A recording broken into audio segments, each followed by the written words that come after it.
Welcome, everyone, to this terrific Thursday, and thank you all for showing up for your learning and working away at your Delta Math so diligently. Today's new topic is lines of best fit and working with less tidy data sets than what algebra would give us. The universe can show us a lot of linear relations, but if we find data out in the world, the data often has some error baked in, or there's a little bit of a play inside the data where it doesn't exactly conform to lines or linear relations. And that's when we're going to need these lines of best fit. So at this time, I'll encourage you to follow along through the Delta Math. Pause the video after I go over each topic and then work through those problems. If you have any questions about a particular topic, you can absolutely find me by email or by chatting with me in class or at lunch. And here we go. Taking a look at interpreting lines of best fit. So down here, a researcher is studying the relationship between the number of times a certain species of cricket will chirp and the temperature outside. And they find that this data is roughly linear.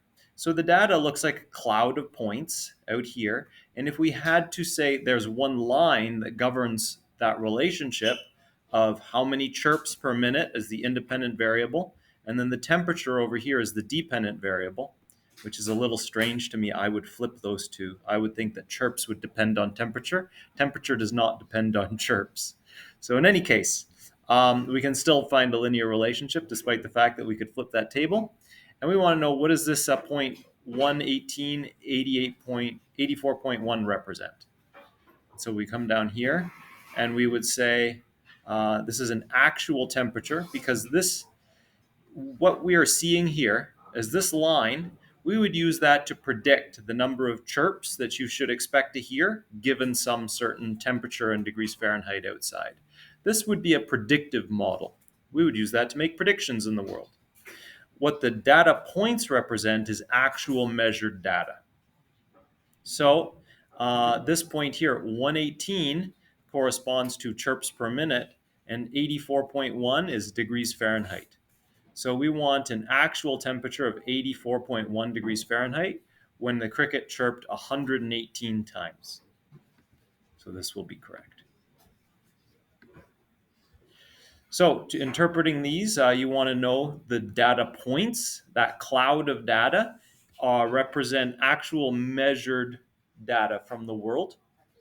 And then the line is the predictive model that we could use to predict future points or to evaluate other points. Taking a look at another one here, you see again another cloud of data that's roughly linear. This line that goes through that cloud is the line of best fit.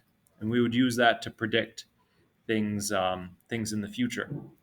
So here, he's researching the relationship between length in inches and the weights of certain species of catfish. So longer fish will be heavier, and I would have predicted that would be a quadratic, but in any case, this is not. He measures the length and weight of a number of specimens and then throws them back into the water. And then he plots a line of best fit. And so we want to know, what's the meaning of the x value when y is equal to 16. So here's y is equal to 16. It's not even, they don't even have the line there. Yeah. And the catfish length, well, we would predict a shorter catfish, something that would be like 20 inches or so, something down there. So then that would be the expected length of a catfish that weighs 16 pounds is correct. We've been asked to find the meaning of the x value when y is 16. So when y is 16, we would be down here. We would expect this line to continue about there, and that x value, the x value along here, would give us the expected length of a catfish. And do several of those, do lots of that topic to get a good sense for that. Now, moving on. We can also take experimental data that we gather, such as this data, and plot it on the graph. And then what we're going to do is see what kind of relationship exists between this data. So when x is 0, y is 8, so I can plot that point. When x is 1, y is also 8. When x is 2, y is 7. When x is 3, y is 6. When x is 6, y is 7. When x is 8, y is still 7. When x is 7, y was 5. And when x was 4, y was 5. Okay? And so then we would say this scatter plot shows negative association because as the values of x increase, the values of y generally decrease. Okay? If we were going to put a line through here, and I'll get my drawing tools going so you can see them. If I were to put a line through here, my line would probably, start up around here and go somewhere through like that. Very generally and softly decreasing as I go through this cloud of data. And so as x values increase, y values are generally decreasing. Let's try and see if they like that. Yeah, I'm sure. Yes. And they like that. That is what they're looking for. So create your scatter plot and then interpret your scatter plot to say, what relationship am I seeing between x's and y's here? Okay, let's clear the, it did clear, that's good. All right, so then we can make predictions also from lines of best fit. So here we're back to the relationship between length in inches and weights of a catfish. And then he plots all his data and he draws a line of best fit. Based on the line of best fit, how much would you predict a catfish with length 45 inches would weigh? So in order to do that, we actually would need to extend this diagram. And so I'll do that with the pen here. I would need to extend this line of best fit all the way to when I get to here's 30, here's 20. So 40 would be about there, and 45 would be about there. And then I would need to extend along here to find 45, and I would expect that to weigh maybe 40 pounds, maybe 50 pounds. And notice, I'm not too confident about that. But what I can do is I can find the equation of the line of best fit. And so this is a key idea that we're going to make use of right now. So to find the equation of this line, we only need 2 points, and any 2 points will do. I'm going to work with the point at 25 and 2514. So I'm going to write down those points. I could write them in a table, or I could write them as 2 points. 25 goes to 2514.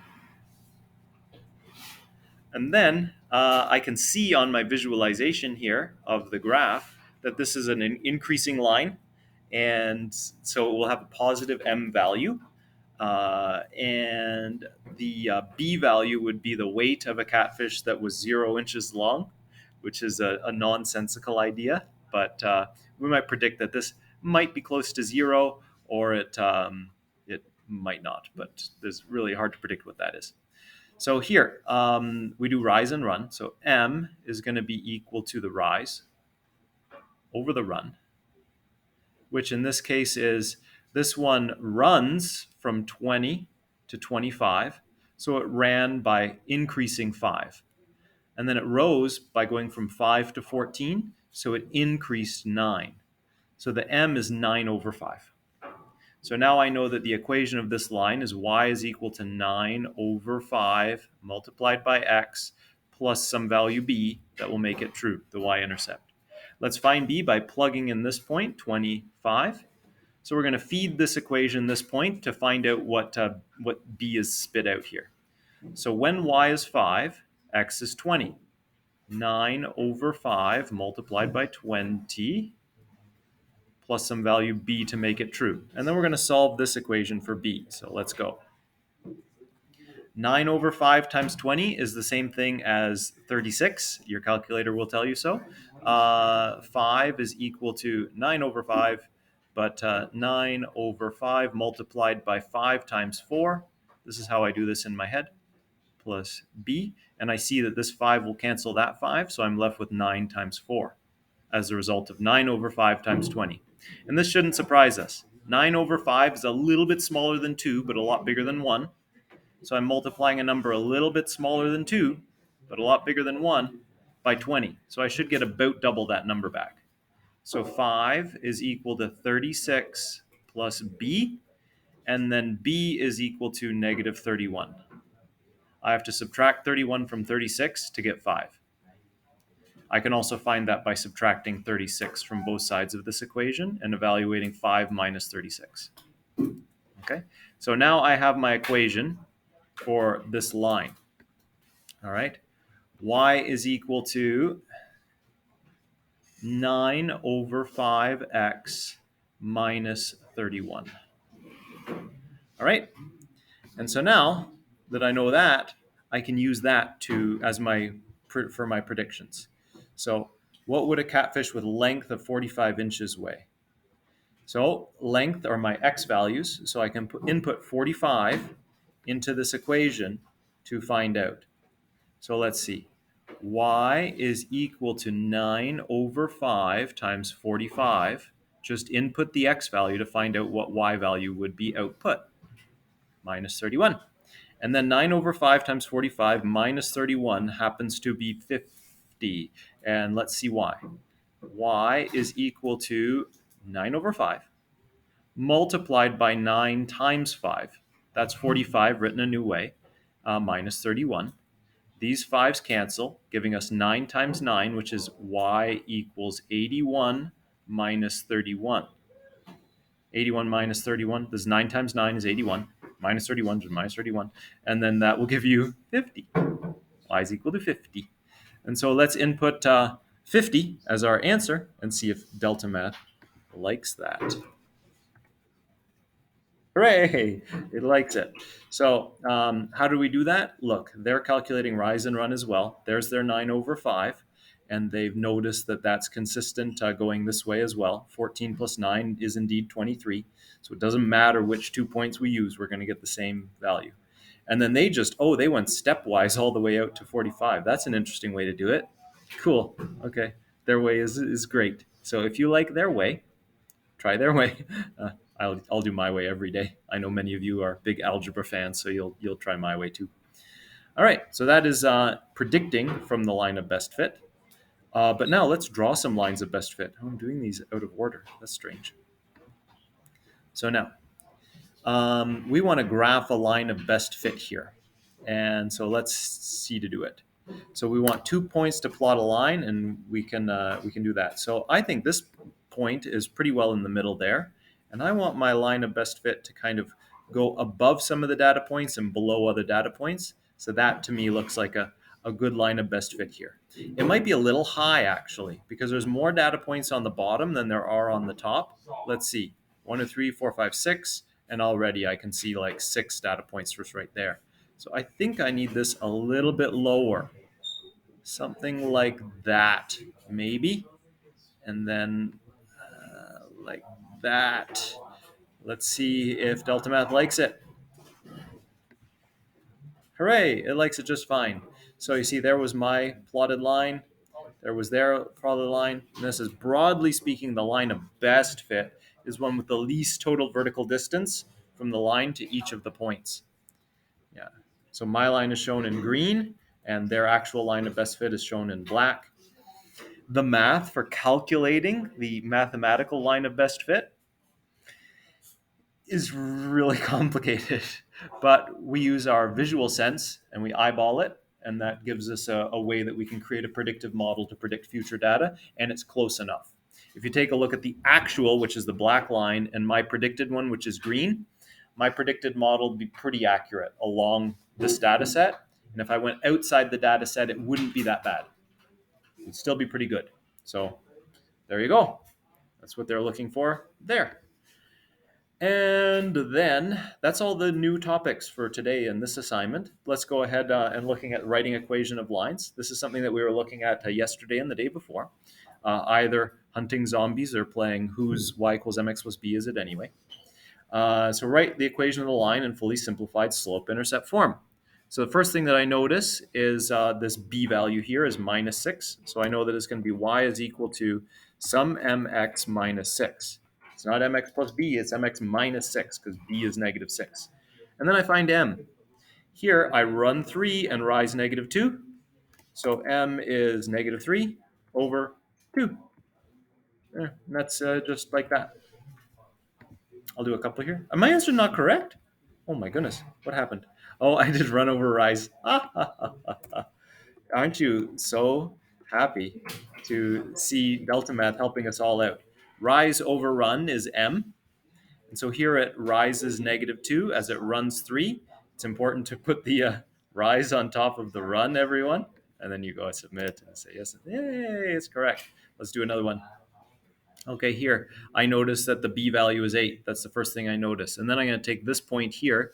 I run 5 and rise 4. So this is y is equal to rise 5, run 4, multiplied by x, plus 8. Okay, the b value there, 8, shows up here. And the rise over run 5, rise 4, shows up here. Submit answer. Oh my goodness. Rise over run. I did the exact same thing again, folks.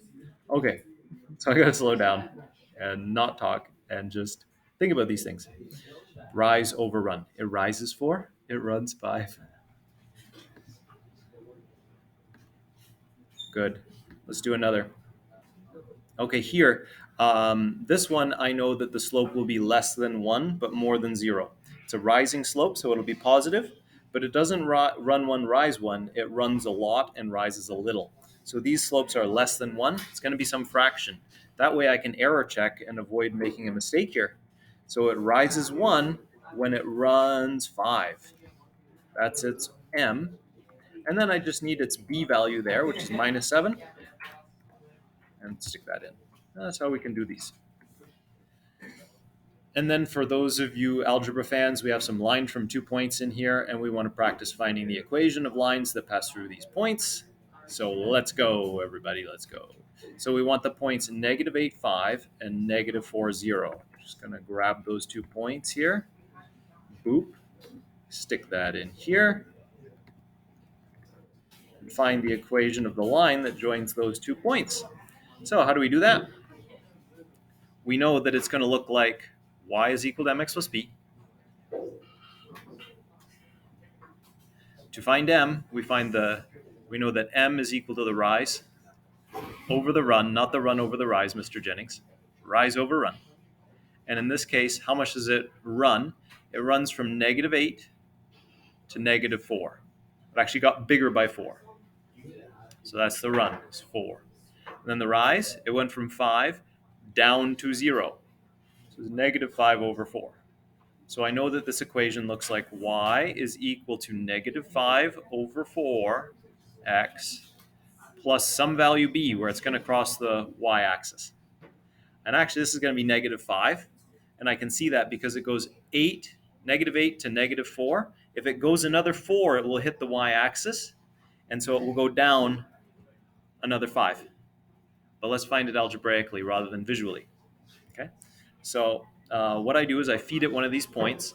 Let's feed it the point -4, 0.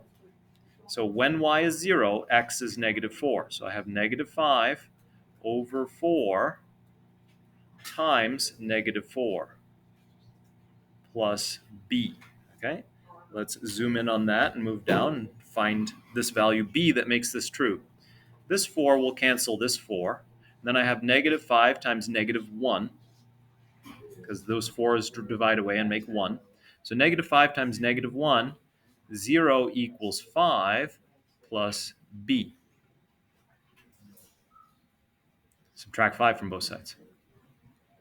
Shows me -5 equals b. And now, because I've already predicted that as my answer, I'm very confident that my algebra is correct. How did I predict that that was the answer? Again, I'll visually show you what I'm seeing in my mind. Here is the xy plane. Here is -8, 5. Here is -4, 0. And then I would be going down again there. This is a step of 4. This is a step of 4. So if it steps down 5 to get to there, it's going to step down 5 to get to there. That's how I know that this is going to hit at -5. So this equation is y is equal to -5 over 4x minus 5. Hooray. Okay, and that's how you will do these.